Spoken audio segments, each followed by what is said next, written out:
আজকে হঠাৎ দাঁড়া তো এই যে আজকে দেখো হঠাৎ করে তো আমি বলছি গাইস, হঠাৎ করে আমার মেজদি আবারও চলে এসেছে, আকাশ থেকে ধাম করে এসে বললো সবে এই যে ঢুকলো বাড়ি, সবাই চলে এসেছে। এই যে দেখো কি খালি গায়ে আরে আচ্ছা শুধু ঘুমাই ঘুমাই হয় না। এবার কে তুলেছে মনিকে এসে?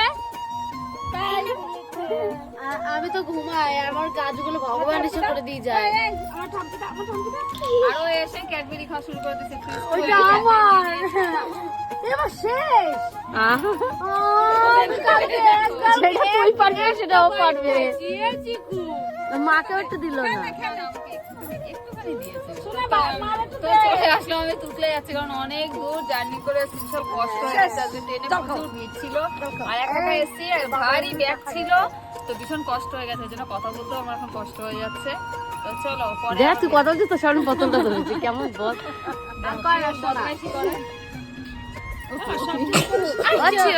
আরে দেখো এই জায়গাটা দেখতে পাচ্ছ, এই চিহ্নটা নাই নাই করে 2 মাস আগে পূর্ণিমা আমার খেমচি দিছিল, নখ দিয়ে খামচি দিছিল। সে দাগ উঠছেন তাও খুঁচাই খুঁচাই তুলে ফেলাইছে। নইলা এ হলো পূর্ণিমা।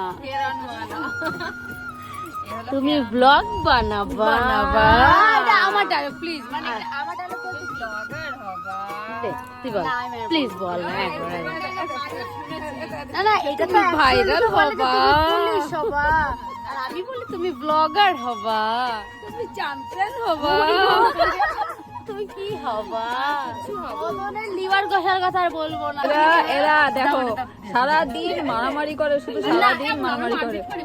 না না না কেবল মাত্র মারামারি করছিল। মারপিট করি না, শুধু ঝগড়া করে আবার দেখি ও যা ঝগড়া করলাম ওরাই গেছে, আমি গেলাম খুঁচা মারতে আবার ও আসে।